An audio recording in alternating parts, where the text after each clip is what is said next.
Donc vous commencez par aller sur votre espace en TA, en prenant vos mots de passe. Les oubliés, vous les avez dans les carnets de maison. Et puis vous allez sur la cour. Première approche de la poésie, 6e. Quel est l'objectif de cette séquence?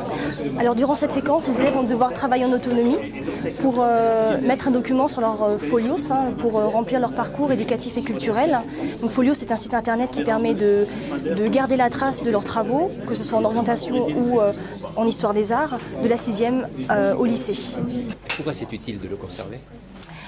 Comme ça, alors, comme ils ont une épreuve en histoire des arts en 3e, ils peuvent garder cette trace-là. Ils peuvent réutiliser ça pour l'épreuve qui compte pour le brevet des collèges et aussi pour leur propre culture. Se forger leur culture, ce qu'ils ont fait et se baser que ce qu'ils ont fait dans les années antérieures leur servent pour le lycée ou en 3e, en 4e, etc. Quelle a été votre action vis-à-vis de l'enseignant pour préparer cette séquence? Alors on a travaillé en collaboration, puisque moi je suis professeur documentaliste, donc on a joint un peu des compétences dont on avait besoin pour cette séquence.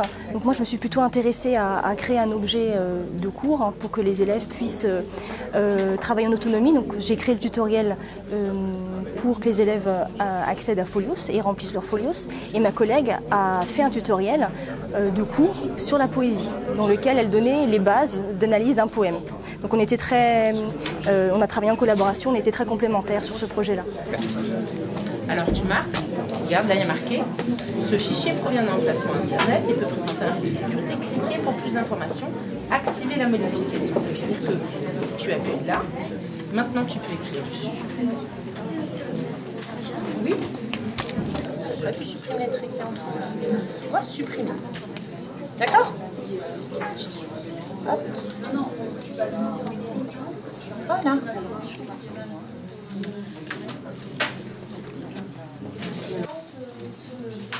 Attends, sois patient.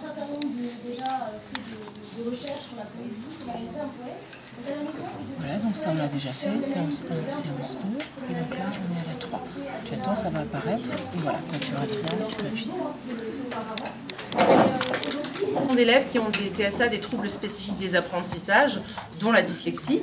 Et l'outil numérique leur permet vraiment d'avoir une autre approche, notamment de la lecture et de l'écriture, puisque c'est ce qui est difficile pour eux.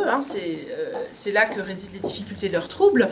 Donc le fait d'avoir des ordinateurs, des tablettes, déjà premièrement, ça les familiarise avec un outil qui leur sera très utile, notamment pour ceux qui se destinent à des études longues, puisque bien souvent, comme c'est des élèves qui ont des problèmes de lecture et d'écriture, l'outil informatique aujourd'hui leur permet de compenser cette difficulté-là, puisque avec les logiciels à commande vocale, on peut écrire aujourd'hui, et puis avec tous les systèmes qui permettent de lire automatiquement, ils ont accès à tout peut leur être lu.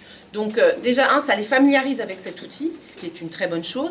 Le fait que ce soit un outil hybride en plus, ça leur permet justement d'avoir à la fois l'interface tactile et le clavier qui leur permet d'utiliser ceci comme un ordinateur portable.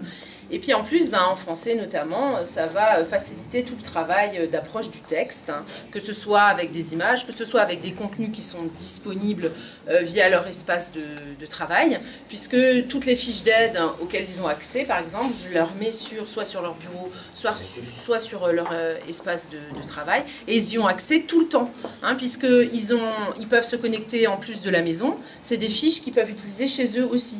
Donc c'est des petites fiches d'aide, ça peut être les multiplications en mathématiques, par exemple, comme ça peut être des conjugaisons en français, un tableau de conjugaison ou des repères d'autocorrection, par exemple. Donc c'est vrai que ça, c'est pour eux, du coup, l'outil numérique est très très intéressant. Et puis, il y a ce qu'on disait tout à l'heure, pour tout ce qui est rédactionnel. Donc, en 6e, on n'est pas encore dans le logiciel à commande vocale. On essaye quand même encore beaucoup de les habituer à l'utilisation du clavier. Mais au fur et à mesure de leur scolarité, on essaie de les former pour qu'ils puissent justement l'utiliser pour faire des rédactions et donc pour résoudre leurs problèmes liés à l'écriture. Voilà, donc à la fois pour l'aspect lecture et écriture, c'est sûr que pour les élèves dyslexiques, le numérique est vraiment, vraiment très intéressant et important. Alors un ordinateur en classe, c'est utile? Non, oui, c'est bizarre, c'est rare. C'est bizarre? Pourquoi c'est bizarre? Parce que d'autres classes, elles sont pas, c'est juste les 6e qui sont. Et alors? C'est bizarre, on utilise des tablettes et alors c'est comme un ordinateur. Est-ce que c'est facile pour toi d'utiliser? Oui, c'est facile, parce qu'à la maison aussi j'en ai. Hein? À la maison aussi, j'en ai un. T'as quoi? T'as une tablette? Oui, non, j'ai un iPad. Un iPad. Oh là là, t'as un iPad à la maison. Et tu travailles sur cet iPad sur les mêmes Oui, sur portails? les mêmes sites, oui. Madame Grec, elle nous donne des travaux et on les fait sur la tablette. Donc dans ton cahier de texte, il y a travailler sur l'iPad. Oui, voilà. Est-ce que tes parents regardent ce que tu fais sur l'iPad? Oui. Et alors? Ils me disent c'est bien, c'est plus, c'est efficace. C'est parce qu'au lieu d'écrire ou d'apprendre, c'est mieux avec la tablette, c'est mieux. Ils nous donnent des conseils avec une vidéo et elle nous donne des conseils pour regarder. C'est nouveau à l'école d'étudier un ordinateur, non? Oui, Est-ce que ça te plaît? ça me plaît beaucoup parce qu'on fait des exercices, on fait des travaux et ça nous aide à avancer plus. Tu as l'impression que tu travailles davantage? Oui, C'est plus efficace? oui, c'est plus Et est-ce efficace. que tu travailles à la maison aussi sur Oui, Internet? j'ai une tablette à la maison et je travaille encore sur les exercices qu'elle nous donne la dame. Et tes parents, ils disent quoi quand tu travailles sur tablette à la maison? Ben, ils ne me disent rien, ils me disent faut continuer, faire ces exercices, tout ça. Pourtant, la tablette, ça sert généralement à jouer, non? Non, aussi à travailler. Ouais, c'est à travailler. Donc tu joues quelquefois avec la tablette aussi à la maison? Oui, des fois, un Alors, petit qu'est-ce peu. qui est le plus intéressant, le jeu ou travailler? Travailler, C'est vrai? oui, Est-ce que tu as l'impression que tu joues quand tu travailles? un petit peu. Bon, et en classe, alors, travailler avec cet ordinateur et la tablette, c'est comment? Moi je trouve que c'est bien parce qu'on a beaucoup de chance parce que les autres classes ils n'ont pas aussi des tablettes, il n'y a que nous en fait. Et alors, ils disent quoi les autres? Ils disent que eux ici ils veulent des tablettes en fait. Que vous avez de la chance? Oui, exactement. Très bien. Est-ce que tu as l'impression que tu réussis mieux ou non? Oui, beaucoup mieux. Et les résultats, ils sont comment? Ils sont bien? Ils sont bien? Oui, Mieux? Pareil? mieux qu'avant. Ça t'intéresse? Oui, Merci. de rien. Des outils qui sont associés au jeu. Donc la grande difficulté quand on introduit ce genre d'outils en classe, c'est d'essayer de leur expliquer la différence, enfin qu'on peut aussi utiliser ces outils-là pour autre chose que du jeu. Notamment les tablettes, hein. Donc c'est vrai que c'est là qu'il y a l'émulation liée à ça, mais qu'on essaye quand même de la canaliser. Après le changement qu'il y a, il y a un accès. C'est ce que moi j'appelle la gestion du clic, hein. Il y a un accès au réseau et ça forcément ça change l'ambiance d'une salle de classe parce que tout est à portée de clic et donc les élèves vont avoir accès à des tas d'informations qu'en général on leur donne mais que là ils peuvent trouver tout seuls. Donc ça change aussi la démarche de l'enseignement même puisque on leur apprend à trouver les informations, à chercher et à trouver les informations dont ils ont besoin pour le cours. Voilà, ils deviennent donc acteurs de la recherche du savoir et c'est plus simplement nous qui leur transmettons.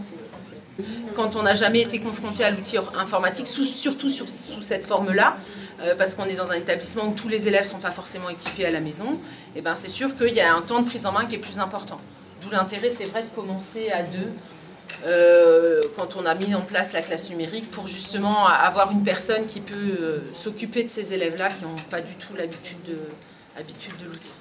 Dans ce cadre-là, souvent, il m'arrive de désigner un élève ou deux responsables de tablette qui vont chercher une information à un moment donné. Quand on a fait justement l'entrée du Printemps des Poètes, eh bien, on a commencé à travailler, il y avait Arthur Rimbaud sur la fiche. Ah tiens, qui c'est Arthur Rimbaud? Eh bien, l'élève responsable de la tablette va chercher qui c'est Arthur Rimbaud. Et puis, on va regarder est-ce qu'il a trouvé un site pertinent ou pas, est-ce qu'il n'y a pas trop d'informations, est-ce qu'elles sont accessibles ou pas. Et du coup, ça change forcément la démarche, mais ça ne nous empêche pas de faire des cours tout à fait classiques sans outils. Alors, le collège Truffaut, c'est un collège situé dans un quartier sensible de Strasbourg, quartier de Haute-Pierre. 14 000 habitants, 50 nationalités. C'est le quartier le plus jeune de France. On a un habitant sur 3 qui a moins de 18 ans. On a un taux de chômage important, 23%. On a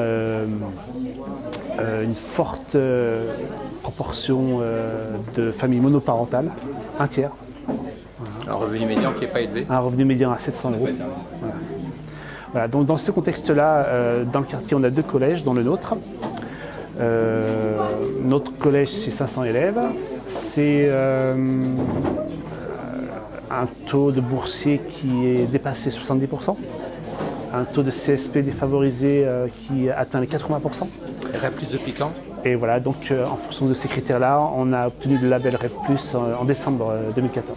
Donc établissement REP+, mais dans lequel vous avez été nommé en septembre 2013, c'est ça? Voilà, je suis arrivé en septembre 2013, ça fait 1 an et demi. Que peut faire un chef d'établissement dans ces situations-là? Alors, en tout cas, il ne peut rien faire sans ses équipes. Et j'ai eu la chance de tomber sur des équipes à la fois motivées, volontaires, prêtes à partir sur des projets. Et moi, j'avais vraiment à cœur de développer tout ce qui est numérique éducatif, parce que j'y crois, tout simplement. Mais vous y croyez pourquoi? Parce que vous avez enseigné quand même. J'y crois parce que j'ai été enseignant et que j'ai beaucoup utilisé le numérique. J'y crois parce que ça fait partie de notre vie quotidienne. Et que malheureusement, actuellement dans nos classes, dans les collèges, le numérique est peu utilisé. Voilà. Donc l'idée, ça a été de faire appel à une équipe. On a monté un comité de pilotage informatique avec l'équipe de direction, avec le référent numérique, avec le professeur ressources numériques, avec un certain nombre de professeurs volontaires. Et on a ensuite essayé de monter un projet en faisant un appel aux volontaires. J'ai fait un courrier à mes professeurs et 16 professeurs sur 45 ont dit mais nous on est prêts à se lancer là-dedans. On a fait donc plusieurs réunions de travail, on a essayé d'identifier un peu les besoins, un cahier des charges en termes de matériel, des objectifs à atteindre, un projet sur du long terme aussi. Et voilà, et donc ce projet a été mis en place. Il a fallu travailler en collaboration avec la DAN académique et bien évidemment avec le CG67, le Conseil général. En d'autres termes, d'abord les équipes, oui. D'abord les hommes et les femmes qui ont envie de travailler dans un projet, et ensuite se tourner vers ceux qui peuvent vous aider à l'extérieur. Voilà. Alors que vous sont apportés et l'institution d'une part et la collectivité par ailleurs? Bien. Alors au niveau de la collectivité, évidemment, le nerf de la guerre, pardon, c'est l'argent. Ce sont des projets très vite coûteux. Installer une classe numérique comme on a voulu le faire avec 30 tablettes numériques, des connecteurs Wi-Fi, des logiciels, des garanties, etc. C'était 30 000 €. Donc c'était beaucoup. Et le Conseil général nous a suivis. Voilà. Et l'institution que vous a-t-elle apportée?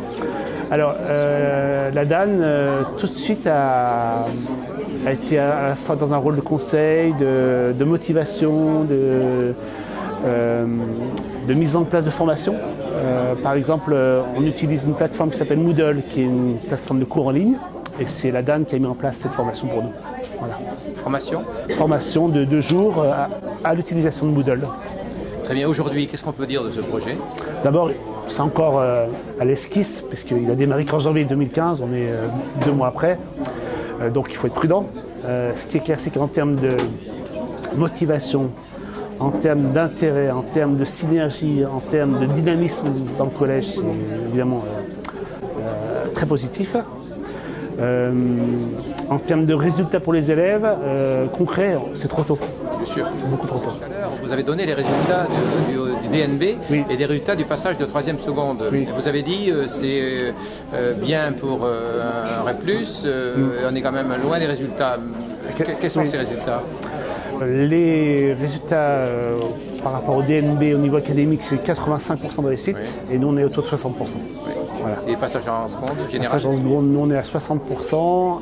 Très bien. Et alors, qu'est-ce que ça a changé pour le chef d'établissement que vous êtes d'abord, et peut-être pour les enseignants qui sont dans le projet, en termes, je dirais, de fonctionnement professionnel? Bon, déjà, une chose est claire, c'est que il faut toujours être dans le projet quand on est dans le chef d'établissement. Ça peut être autour du numérique, ça peut être autour d'autres projets. Et d'ailleurs, dans le collège, il y a bien d'autres projets que le projet numérique. Mais c'est important parce que c'est ça qui donne un élan, un dynamisme, une envie de faire. L'ennemi, je pense, dans l'éducation nationale, c'est la routine. Dès qu'on est dans la routine, il faut se remettre en question. Voilà. Voilà. Et donc les 16 enseignants, là, est-ce qu'ils ont fait des petits parmi les 45 autres? En tout cas, c'est l'objectif. En tout cas, c'est l'objectif. J'ai vraiment la chance de travailler avec des collègues qui ont envie, qui ont envie de faire des projets, qui ont envie de suivre, qui ont envie de se lancer dans des choses. Et à l'image de notre site internet, on foisonne nos projets. C'est ça la richesse de notre établissement. En fait, est-ce que cette façon de travailler avec le numérique ne modifie pas aussi le mode de relation pédagogique entre le professeur et les élèves? En tout cas, c'est l'objectif, bien sûr. Passer d'un cours frontal magistral à un cours où finalement le savoir n'est pas donné par le professeur, mais le professeur est une espèce de médiateur qui va dire mais le savoir tu vas le trouver avec telle ou telle ressource. Et différencier l'action pédagogique en fonction des élèves. C'est effectivement un objectif. L'idée c'est que chaque élève peut trouver les exercices adaptés à son niveau, les contenus adaptés à son projet de recherche, etc. Bien sûr. Merci. Voilà.